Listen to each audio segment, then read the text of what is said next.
Kuttanad FM 90.0 കർഷകന്റെ radio, കർഷകന്റെ വാക്ക്, കൃഷിയുടെ കൂട്ട്. പ്രിയമുള്ളവരെ, ഇന്ന് സെപ്റ്റംബർ 5 അധ്യാപക ദിനമാണ്. എല്ലാ പ്രിയപ്പെട്ടവർക്കും അധ്യാപക ദിനാശംസകൾ.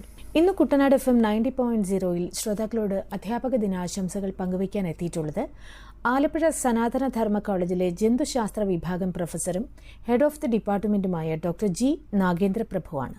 മികച്ച അധ്യാപകനായ ഇദ്ദേഹം നിരവധി അവാർഡുകളും കരസ്ഥമാക്കിയിട്ടുള്ള ആളാണ്. 2017 Kollam Sivaprasad foundation award, 2020 rotary ഇന്റർനാഷണലിന്റെ nation builder award, 2022 Irinjalakuda Christ college ഏർപ്പെടുത്തിയ ഫാദർ തെക്കൻ സ്മാരക award, 2023 Thevara sacred heart college ഏർപ്പെടുത്തിയ പ്രഥമ ഗുരുശ്രേഷ്ഠ അവാർഡ്, കൂടാതെ ഗവേഷണത്തിനും മറ്റുമായിട്ടുള്ള സംസ്ഥാന സർക്കാരിന്റെ മറ്റ് അവാർഡുകളും ലഭിച്ചിട്ടുള്ള ഡോക്ടർ ജി നാഗേന്ദ്ര പ്രഭുവിന്റെ വാക്കുകളിലേക്ക്. നമസ്കാരം. എന്റെ പേര് ഡോക്ടർ ജി നാഗേന്ദ്ര പ്രഭു. ഞാൻ ആലപ്പുഴ ധർമ്മ കോളേജ് SD കോളേജിലെ സുവോളജി വിഭാഗം പ്രൊഫസറും ഹെഡ് ഓഫ് ദി ഡിപ്പാർട്ട്മെന്റുമാണ്. അധ്യാപക ദിനത്തിൽ ഇങ്ങനെ ഒരു അവസരം നൽകിയ കുട്ടനാട് FM-നോടുള്ള കൃതജ്ഞത ആദ്യമേ പ്രകടിപ്പിക്കുന്നു. അതോടൊപ്പം എനിക്ക് ഇതിൽ കേൾക്കുന്ന ശ്രോതാക്കളോടും വിശിഷ്യ കുട്ടികളോടും പറയാനുള്ളത് അധ്യാപകരുടെ മഹാത്മ്യത്തെ കുറിച്ചാണ്.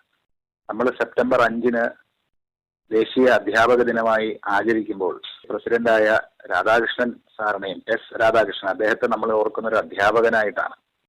അതുപോലെ തന്നെ എനിക്ക് ഈ അവസരത്തിൽ ഓർമ്മ വരുന്ന മറ്റൊരു സന്ദർഭം, ഒമാനിൽ മസ്കറ്റിൽ നമ്മളുടെ മുൻ രാഷ്ട്രപതി ശങ്കർ ദയാൽ ശർമ്മ പോയ സമയത്ത് അദ്ദേഹത്തെ സ്വീകരിക്കാൻ ഒമാനിലെ സുൽത്താൻ അവിടെ എയർപോർട്ടിൽ വരികയുണ്ടായി, പ്രോട്ടോകോളൊക്കെ ലംഘിച്ച്. അപ്പൊ അവിടുത്തെ ഉദ്യോഗസ്ഥർ അദ്ദേഹത്തോട് പറഞ്ഞു, ഇന്ത്യൻ പ്രസിഡന്റ് വരുമ്പോൾ ഇവിടെ സ്വീകരിക്കാനുള്ള പ്രോട്ടോകോളിൽ രാജാവായ അങ്ങല്ല വരേണ്ടതെന്ന് പറഞ്ഞപ്പോൾ പറഞ്ഞു, ഇവിടെ ഇന്ത്യൻ പ്രസിഡന്റിനെ കാണാനല്ല ഞാൻ വന്നത്, എന്റെ അധ്യാപകനെ കാണാനാണ് വന്നത്.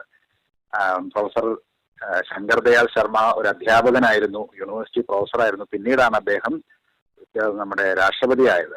അതുപോലെ തന്നെ മസ്കറ്റിലെ സുൽത്താൻ ഇന്ത്യയിൽ പഠിക്കാൻ വന്ന സമയത്ത് അദ്ദേഹത്തിന്റെ ശിഷ്യനായിട്ട് ഇവിടെ ഇരിക്കാനുണ്ടായിട്ടുണ്ട്. അപ്പൊ അത്രയ്ക്ക് പ്രാധാന്യമുള്ള ഒരു പദവിയാണ് അധ്യാപകൻ എന്ന് പറയുന്ന ഒരു പദവി.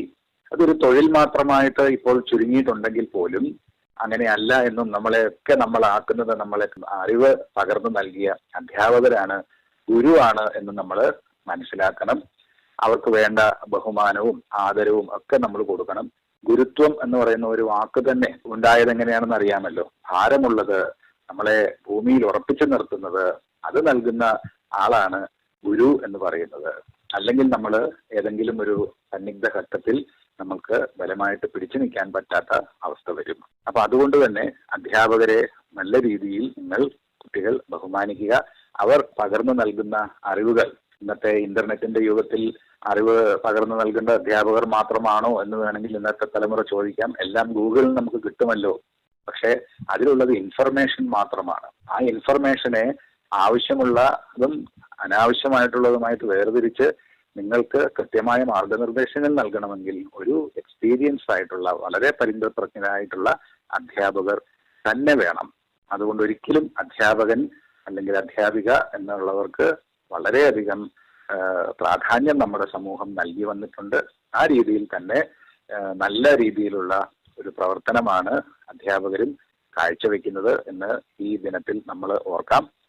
പ്രത്യേകിച്ച് ഈ അവസരത്തിൽ എൻ്റെ എല്ലാ ഗുരുക്കന്മാരെയും ഞാൻ സ്മരിക്കുകയാണ്. ആശാൻ പള്ളിക്കൂടത്തിൽ പഠിപ്പിച്ച രത്ന ടീച്ചർ തൊട്ട് PhDക്ക് എന്നെ ഗൈഡ് ചെയ്ത ചന്ദ്രശേഖരൻ സാറ് വരെ എൻ്റെ ജീവിതത്തിൽ വളരെയധികം സ്വാധീനം ചെലുത്തിയിട്ടുണ്ട്. അങ്ങനെ എത്രയോ ഗുരുക്കന്മാരുടെ അനുഗ്രഹം കൊണ്ടാണ് നമ്മൾ ആരെങ്കിലുമൊക്കെ ആയിത്തീരുന്നത് എന്നുള്ളൊരു തിരിച്ചറിവ് കൂടി ഈ ദിനത്തിൽ നമുക്കൊക്കെ ഉണ്ടാകട്ടെ എന്ന് ആശംസിക്കുന്നു.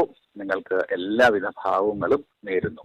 ശ്രോതാക്കൾ ഇതുവരെ കേട്ടത് ആലപ്പുഴ സനാതന ധർമ്മ കോളേജിലെ ജന്തുശാസ്ത്ര വിഭാഗം മേധാവി ഡോക്ടർ ജി നാഗേന്ദ്ര പ്രഭു പങ്കുവച്ച അധ്യാപക ദിനാശംസ.